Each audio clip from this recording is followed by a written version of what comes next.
We are live, I'm told. Nice one. Hello, everybody. We have another awesome show lined up for you. How on earth do you process those emotional triggers? They can truly spoil your day or even longer, right? Well, today I'm joined by holistic therapist Samantha Whittaker. We're going to be sharing our top tips and techniques to release those uncomfortable emotions, freeing you up to continue your day. Sam is a veteran in the space with 20 years or so of experience. She runs her Chakra Room in Ramsbottom, which is home to workshops, talks, and other practitioners and therapies. Join me in welcoming Sam Whittaker to the show. Welcome, Sam. Hi, Danny. Sorry, I was just trying to share, but I've not been able to do it. So if anyone's watching, any of the Chakra crew are watching, could they share it for me onto the Chakra Room page or group? Thanks. I could probably do that, actually, because I don't think we've Yeah. got anyone on yet. But yeah, I'm sure I can do that. So I'll take a moment. While I'm doing that, Sam, I wonder if you could start by sharing just a little bit about your backstory, how you got into this work, and then progressed to the Chakra Room and all the great stuff you do today. Yeah, sure. It's so I'm a holistic therapist. I was working in retail management. I used to work for the watch company, and it was all getting a bit crazy. And I was always interested into everything alternative. So I quit basically. I quit my job and took a year off and retrained in some different therapies. And really, it's been the first 10 years of what I do was really slow. It was building up and gaining confidence and learning, really, because you want to really learn how to help people once you start. It's a bit like driving a car. You want to really learn how to drive the car when you were on the road on your own. So yeah, I built it up and then had children in that time. And then as the time came right, I just sort of went full force with it. And yeah, done so many different things since then. So it's all about a community and workshops and courses and collaborations and things like that now. It's not just about the therapies. In fact, I'm slowly, cover your ears up, all of my clients, but I'm slowly moving away from that because well, my body's knackered basically after over 20 years of therapies. It starts to get tired. So yeah. Do you not think you just need to maybe take a break? Yeah. I slow down, and you've got to really listen to your body. You've got to really. I wouldn't be good at what I do if I didn't listen to my own advice. So yeah, I've slowed right down for January, and I intend to do the same for February. And we'll see where I go from there. I never want to give it up. That's the thing. I never want to get forced into a position that I have to give it up. So yeah. Yeah, exactly. I've been taking most of a year out to get back into things. So it's sometimes a change as good as a rest, and you can start up again with new insight, wisdom, vigor. We've got a few people jumping on. We've got Chakresh. I'm sorry, I'm not going to attempt to pronounce it, but welcome, Chakresh. Hi. Thank you for joining me. We've got Kathy Smith in the house. Saying hi. Hi, Kathy. And Dinah Lynn. Goodness, it must be stupid o'clock in the morning where you are, Dinah. Thanks for joining us. Thank you for joining us, Diana. Bless you. So I know in the advert I made for this live stream, I was talking about a few things, like how to address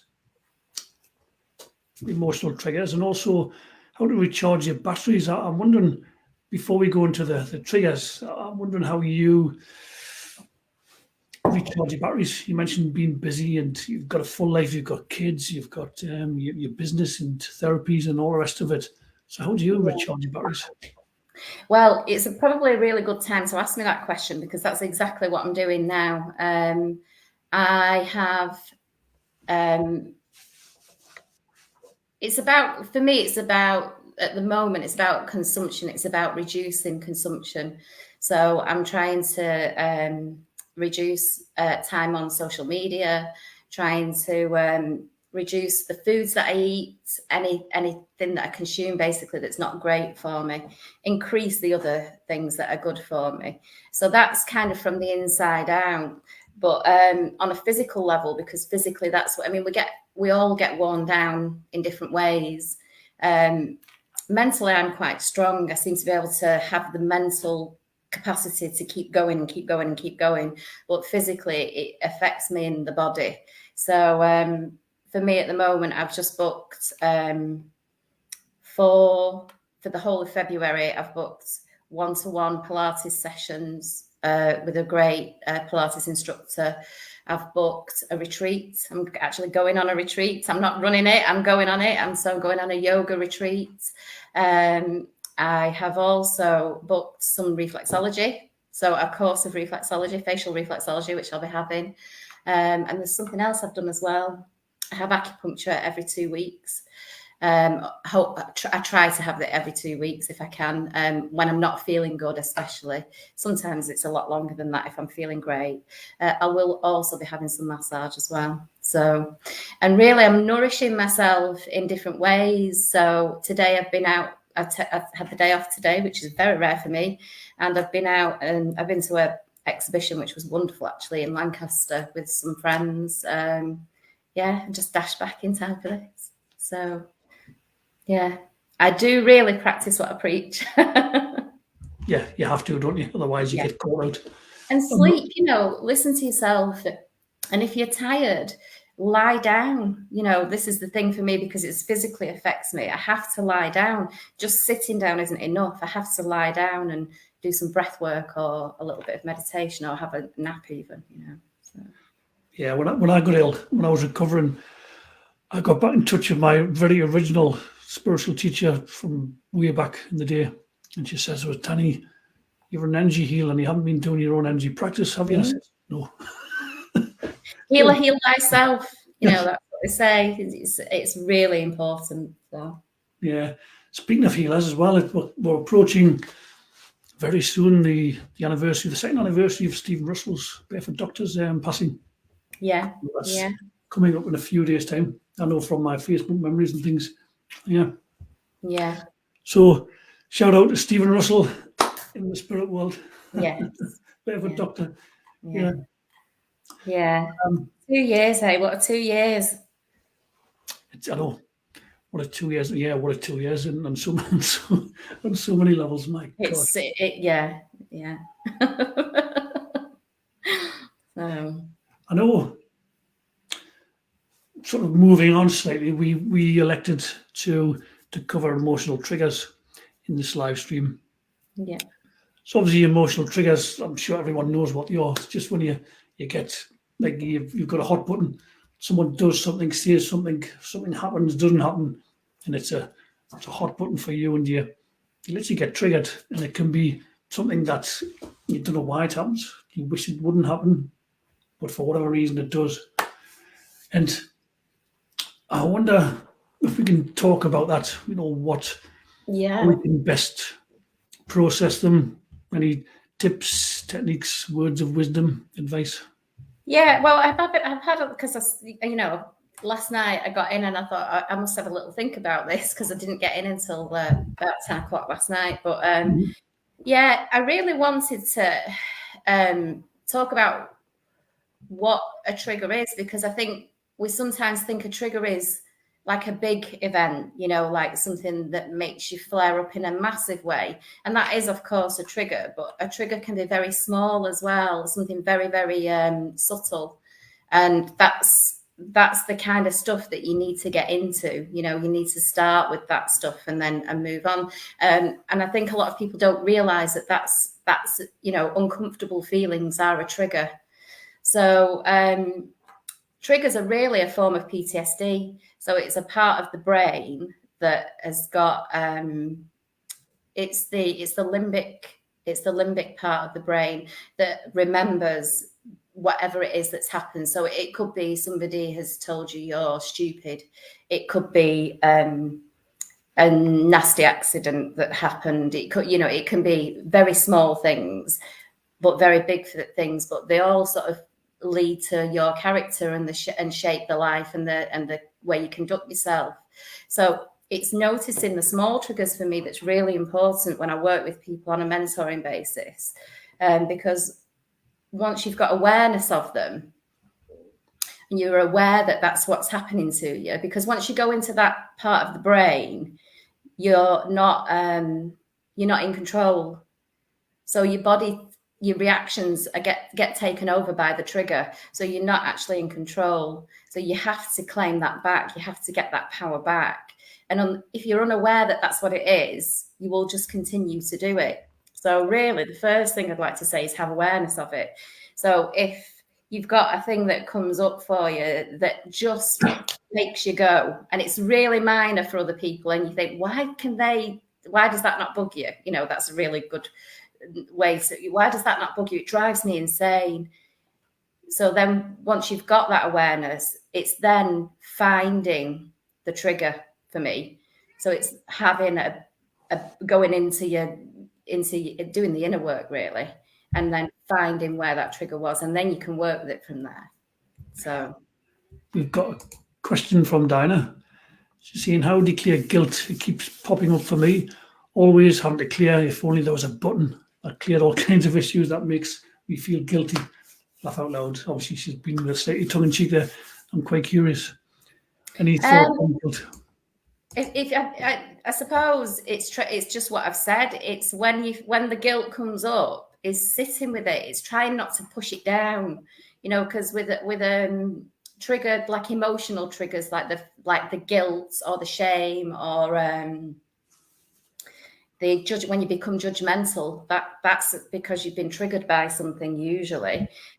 All of these what seem like minor things, but that make your life a bit uncomfortable, they're triggers. So they're the ones that it's really good to sort of go into those and sit with them and go back as to why you probably originally felt that. And then you can go into, it's like a massive Pandora's box. You can go into loads of different ways of dealing with it. Sometimes it's just acknowledging it and then taking steps to break the cycle, the karmic cycle of it all.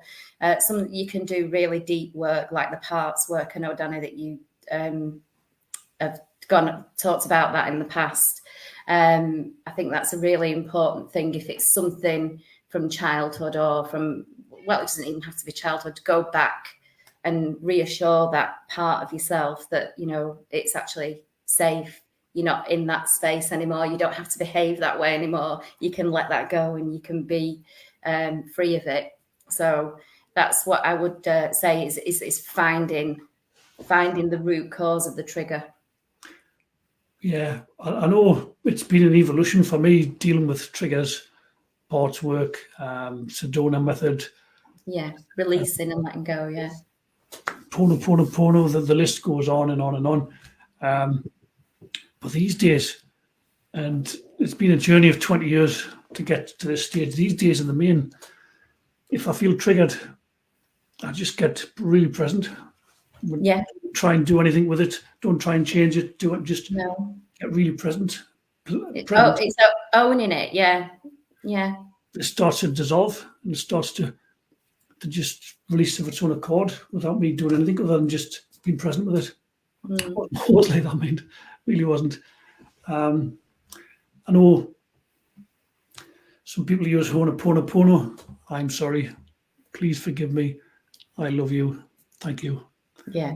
4 phrases can be so powerful. Just put your hand on where the discomfort is and just repeat those. I'm so sorry. Please forgive me. I love you. Thank you. Doesn't matter which order you say them in. Yeah, and you can even just use one of them. So, Diana, if it's guilt, you just use I love you, you know, because you need to show that part of yourself some compassion, you know, because you're probably being really hard on that part of yourself. And it's about, I think for me, triggers, it's about awareness, acceptance and integration. So you have to bring all those parts of yourself together and love all those parts of yourself because they are ultimately you know, that you can't try to push them away or not feel them, but you can give them love and compassion and soothe them, and hopefully it will lessen or even stop and not happen so much anymore. Yeah, great advice. Thank you, Sam. Got Kelly Donaldson in the house. Hi, Samantha. Hi, Kelly. Hi, Kelly. Thanks for joining us. Yeah, I think for me, as I say, it's presence and awareness. Once you're present and aware of it, it's 3/4 of the battle. I know I used to blush. I used to hate it. I used to despise blushing. I used to feel getting more self-conscious than you'd blush even more. And it's something I rarely do these days. But when I do, I just feel it. Just get present with a blush feeling and start to go. Don't judge it. Don't try and change it, resist it, hate it, or all the things I used to do. And it just starts to go away. I don't have to do anything. Yeah. It's good to give yourself some space as well. You know, when something comes up, you know, if you feel uncomfortable in wherever you are with that space, just go and have a little walk and get back into your body, because you know when you get into that thought, you're not in your body. So have a walk and do some grounding and feel your body again, breathe, bring that energy home, and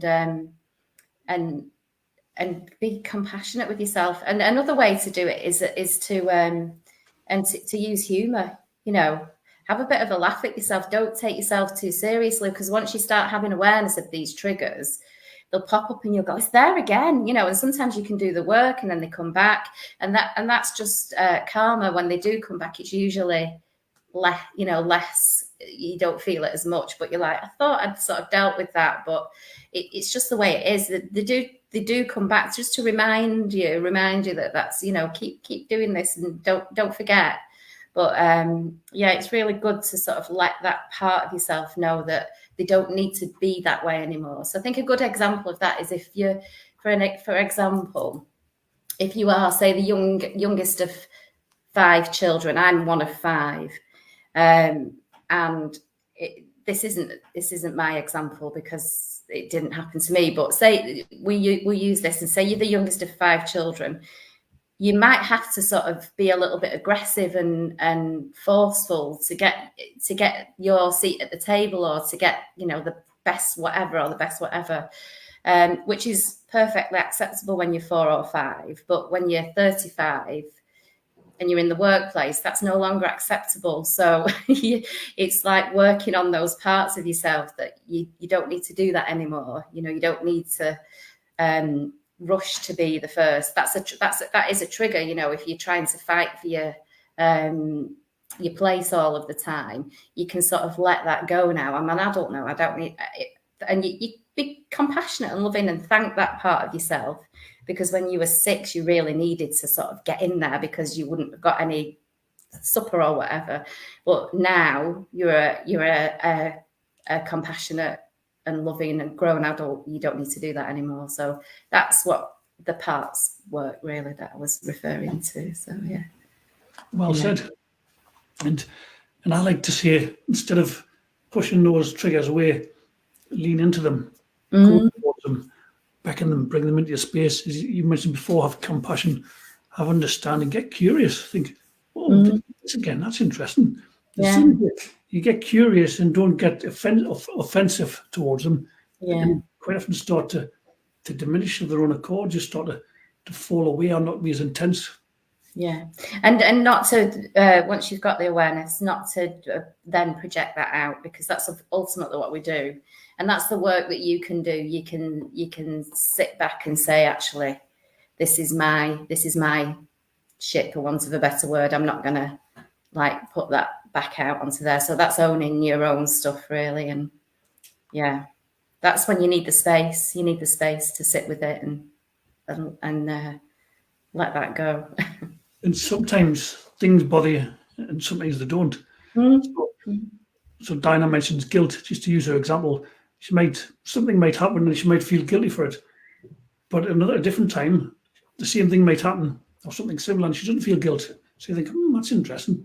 Yeah. So I think it was Jamie Smart who said, so in this moment I'm wearing guilt goggles, or I'm wearing fear goggles. It doesn't tell you anything about what's the situation at hand. It just means how you're feeling in that moment, whether it's anxiety, fear, jealousy, whatever it is, helplessness, hopelessness. Well, we create it, don't we? We create our own reality. So it's just good to remember that. And if it's not working out for you, change it. That's right. I think I just want to, if you don't mind, I just want to share one little technique in case anyone hasn't heard of it. In case anyone's watching this, it's the Sedona Method. It's so fast, easy, and effective. You just feel a trigger or a painful memory, whatever it is that's present for you and presenting for you in the moment, and just ask yourself, could I just sit with it and welcome it? Might feel a bit uncomfortable, but just sit with it, welcome it. It can feel counterintuitive. Ask yourself the little questions. 1, could I just let all this go? Hopefully the answer is yes. 2, would I just let all of this go? Hopefully the answer is yes. And when? Right here, right now, be a really good time. And then you just see as that shifted, then you just go back, feel into it again, repeat, lather, rinse, repeat. And then it's always now. Yeah, it's always now. You do it there and then, And it drops from a 10 or an 8 to generally to a 6 or a 5, and then you just keep going till you get it down to a 2 or a 1. Job's a good one.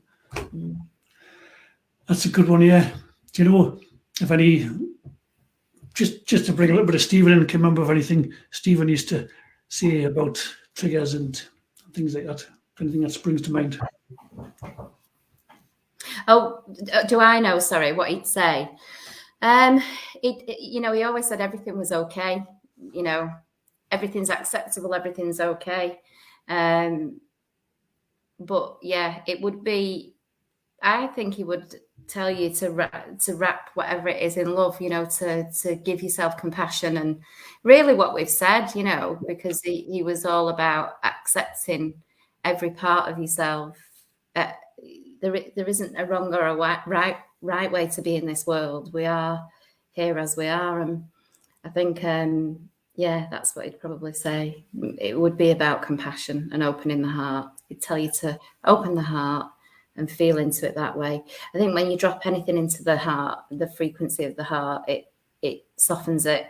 If you open that heart space as well, energetically, it softens it. But with the Sedona Method, when I go to sleep at night, I do breath work usually, just a little bit of breathing. And for the past, since the new year, my mantra as I'm going to sleep is I let go. That's all I say every day. At the end of every day, I just let go. I let go. I let go. I let go, over and over again. And it's really been useful. And you don't have to say what it is. You're just letting go of everything. I'm just becoming empty. I'm going to bed and I'm letting go of everything. I'm not taking anything into tomorrow with me. Good for you. That sounds awesome. I'm going to try that tonight. What I remember about barefoot, I saw a post today scrolling through my Facebook feed. It turns out the people looking after Stephen's old social media account, they can't get access to it anymore for whatever reason. Maybe there's been too many people trying to access it and they've shut them down. So they no longer have access to his fan page. So what they've done is they've had to start a new page and start from scratch. So it's called the Barefoot Doctor Foundation. Oh, yeah. So they've got 300-400 people following it. Bear in mind, Doc had 9,000 plus. So if anyone's interested in watching this, Barefoot Doctor Foundation is his new page where you'll find new happenings and insights, maybe his microdoses when they're finally released. Still in the works. Yeah. I was going to say, I don't know, is there anything you wanted to talk about? Anything further you want to mention? Have you got any courses coming up, either on Zoom or? I've not got anything on Zoom at the moment, but I think I probably will. I've thought about that this last few days. I think I am going to take my Journey Through the Chakras course onto Zoom because I did that over lockdown a couple of times and I know it works. So I think I'm going to do that actually. Yeah. So I've not planned a date for it yet, but yeah, it's a 4-week course, 2 hours a week, and we go through. The first week is just the chakra system in general, and the root chakra, and then 2 chakras a week after that we work with. So yeah, it's really enjoyable, that course, and it works well on Zoom. So I think I'll do that. I've been doing some crystal workshops. So yeah, and I've got a retreat coming up, but it's full. So, but it's still nice to talk about it. Yeah. It's sold out in. It was nearly sold out in 8 minutes. Wow. And by the end of the day, it was sold out. So yeah. Wow. 8 minutes. What kept you? I was just like, I did it in a different way this time, because normally I kind of just put it on and that's that. But I'm so busy now that I just wanted it all in kind of one space, and it's like super manifesting. I wanted it all done and dusted in a day, and it happened. So I just sort of announced it on the run up and said, it's coming out on Friday, 8 a.m. You can book. And it was lovely, actually, because people set their alarm clocks to get up and make sure that they booked it at 8. So yeah, you're not going to be a compliment on that. We've got a comment. Let's have a look. Kathy's saying it's a fabulous course and would definitely recommend. Thank you, Kathy. Thanks, Kathy. Yeah, obviously the Chakra Room is your Facebook page as well as your physical building that you have that you work from. Yeah. Which hopefully that might be expanding soon as well. In the process of potentially opening some more space there. So, all right. It's funny, just a little story I want to share. I was meditating last night and I was asking a specific question, which it's not really important, the question I was asking, but I was got to just wait and let the answer develop. So I'm waiting. I felt my body becoming more and more expansive, just more and more expansive, more and more expansive. I was saying, right, I'm still waiting. I was saying, just be patient. So waiting. And then after a while, I heard, who is this I you speak of? I was like, well, yeah. Where are you? Where do you begin and where do you end? And I was like, I couldn't find myself. Obviously, my eyes are so closed. I was using my third eye. I couldn't. I was just part of the room. I was just part of everything, part of the whole. It's a bit like Barefoot's no thing meditation. Yeah. If I'm not my clothes, if I'm not my body, if I'm not my emotions, then who I am. It's if I'm not blah blah blah. It was like the no thing meditation. It's magic when that happens, isn't it? When you just become energy, you are everything and everything is you. Yeah. Yeah. That's right. Do you have any final thoughts, Sam? No, I was just looking at what you wanted to talk about. I wrote it down. How to recharge your batteries, how to not get dragged into the ongoing narratives. Ah, yes. Yeah. Yeah, there's like subcultures. Yeah, I'm pleased you brought it up. Yeah. Do you have any thoughts on subcultures and because obviously we're often told you've got this choice or that choice. That's usually not much of a choice. It's like, but there's always a third option. I'm not talking about breaking laws or doing anything nefarious, but there's always a third option. So, for example, if you've got your money in the bank, the say you can have it in this account and earn 0.001% interest, or you can put it into Bitcoin. I'm not a financial advisor. This isn't financial advice, but you can put it into Bitcoin, which has got far more value and upside than the pound, dollar, yen, euro ever would. You can join another social media site where you get paid to create content in crypto. You're not censored. You've got free speech. You can, within reason, say what you want as long as you're not upsetting and disrespecting people, because that's not nice in any. That's not called for. So I don't know. I just wondered, moving forward, you see more and more offshoots, breakouts, subcultures. Kind of, yeah. And I don't think I'm up to date, to be honest, Danny. And I think I'm probably perhaps the worst person you could ask this question to, because I'm just so in my own little world that I'm really I don't have a lot of awareness about this stuff, and maybe I should, I don't know, but it's a funny one because I've kind of joined things as they've come up, new things like Clubhouse and Telegram, and I've looked at a few different social media platforms and things like that.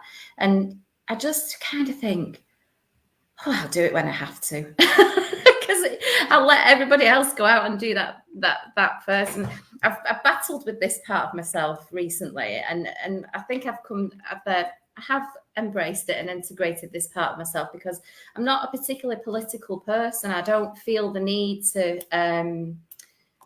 fight battles or get into it, because I just find that all of that stuff is mainly based on lies and corruption anyway. So I don't really place my energy there. And I think I'm a little bit like that with the social media stuff as well. I'm quite happy to just plod along, and then, if I need to reach out to people in a different way because, something goes boom or whatever's going to happen in this world, then I'll find a way. That's just the way I look at it. I'll find a way as and when I need to, because I haven't got the time to start like looking at all this stuff or all the energy really. And I think it soaks up so much of my time anyway. And I think I mentioned it on your other live that you did.